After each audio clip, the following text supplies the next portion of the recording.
বুক ভরা দুঃখ কষ্ট নিয়ে বেডরুম থেকে কান্না করতে করতে রান্নাঘরে চলে গিয়েছি। আর রান্নাঘরে গিয়ে রান্না করতে করতে দুঃখ কষ্ট সব আকাশে উড়ে গিয়েছে। আর সাথে তো আপনাদের ভাইয়ার প্রশংসা থাকছে। খাবারের মধ্যে লুকিয়ে আছে ভালোবাসা। মোল্লার দৌড় হয়েছে মসজিদ পর্যন্ত, আর এই যে আমার দৌড় ওই যে বেডরুম থেকে এই রান্নাঘর পর্যন্ত।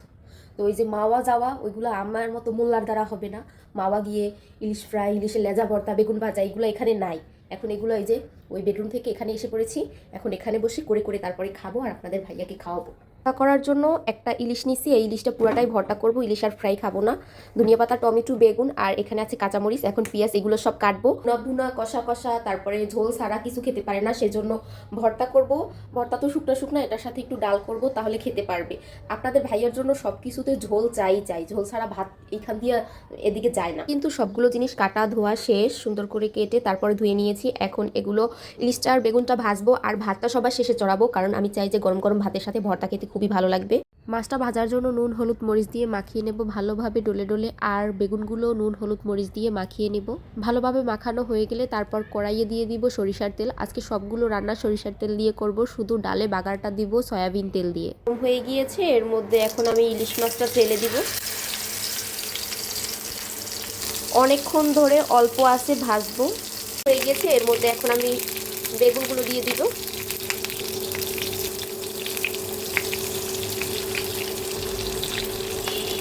অনেকক্ষণ ধরে হচ্ছে, দেখি এখন অপর পাশটা হয়েছে কিনা। এই যে অনেক সুন্দরভাবে ভাজা হয়েছে। এখন এই পাশটা কিছুক্ষণ ভেজে তারপরে কাটাগুলো বেছে নেব। এই পাশটাও ভাজা শেষ, এখন উঠিয়ে নেব। বেগুনগুলো একটু উল্টে দেখি হয়েছে কিনা।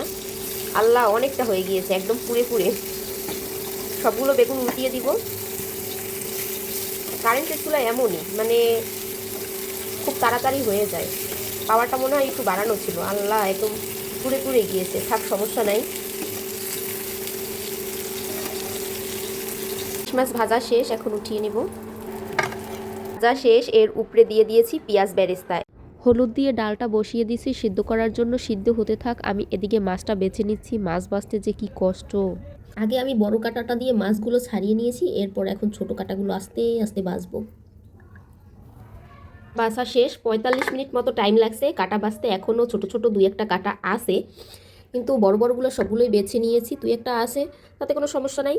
এখন ভর্তা করব। এইটুকু হয়েছে, এটা ছোটো একটা ইলিশ মাছ ছিল তো সেই জন্য এইটুকু হয়েছে। তো এইটুকু দিয়ে আমাদের দুজনের হয়ে যাবে। সেদ্ধ হয়ে গিয়েছে, একদম গলে গিয়েছে। এখন এটার মধ্যে গরম পানি দিয়ে তারপরে টমেটো দিয়ে বাগার দিয়ে নামিয়ে নিব। দিয়ে দিব গরম পানি, অল্প একটু পেঁয়াজ, 4টা ফালি করা কাঁচামরিচ, দিয়ে দিব লবণ। এখন লবণ দিছি কারণ আগে লবণ দেই নাই, তাহলে ডালটা ভালোভাবে আর কি সিদ্ধ হবে না। লবণ দিলে মনে হয় সিদ্ধ হতে দেরি হয়, সেজন্য লবণটা পরে দিলাম। একটু হলুদ দিয়ে সিদ্ধ করলে তাড়াতাড়ি সিদ্ধ হয়ে যায়। এদিকে আমি আস্ত কয়েকটা কাঁচামরিচ আর কয়েকটা রসুন ভেজে নিব। দিব ধনিয়া পাতা। তাহলে বাগার দেওয়া শেষ, দেখেন কি সুন্দর লাগছে দেখতে, অনেক সুন্দর লাগছে দেখতে। আর আমি একটু টেস্ট কইরাও দেখছি, খাইতেও অনেক মজা হয়েছে। আজকে অনেক মজা কইরা অনেকগুলো ভাত খাবো। এখন ভর্তাগুলো করে নিব। বসানো শেষ, এখন ভর্তাটা করে নিব। তার জন্য যা যা দরকার এক জায়গায় নিয়ে বসে গিয়েছি, এখন ভর্তা করব। আমি তো সঠিকভাবে জানি না মাওয়াতে কিভাবে মাছের লেজা ভর্তা করে, তো আমি আর কি কাঁচামরিচ টেলে নিয়েছি। কাঁচামরিচ আর রসুন এটা ভালোভাবে লবণ দিয়ে ডলে নিব। এর মধ্যে পেঁয়াজ দিব অনেকগুলা, কাঁচা পেঁয়াজ। এই কাঁচা পেঁয়াজ আর শুকনো মরিচ এইগুলা ভালোভাবে ডলে নিব। তারপর সরিষার তেলে মাখিয়ে দিব আর একটু ধনিয়া পাতা অ্যাড করব। আর অবশ্যই যারা মাওয়াতে গিয়ে তারপরে ইলিশের লেজা ভর্তা খেয়েছেন তারা অবশ্যই জানাবেন যে এই উপকরণ দিয়ে তারপরে এই লেজাটা ভর্তা করে কিনা। আমি সঠিক বলতে পারবো না, তবে আমি এভাবে করেছি।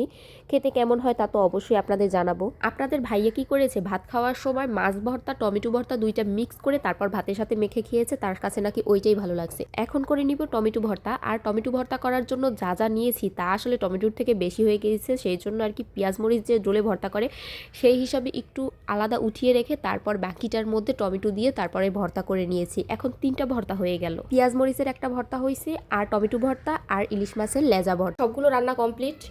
টমেটো দিয়ে ডাল, ইলিশ মাছ ভর্তা, আর হচ্ছে পেঁয়াজ মরিচ ভর্তা, বেগুন ভাজি আর টমেটো ভর্তা। গরম গরম ধোয়া ওঠা ভাতের সাথে আমার ভর্তা খেতে অনেক ভালো লাগে, তাই ভাতটা আর কি সবাই লাস্টে রান্না করলাম। আপনাদের ভাইয়া তো কোনো কথা না বলে শুধু খেয়ে যাচ্ছে আর হাতের ইশারায় দেখাচ্ছে যে খুব মজা হয়েছে।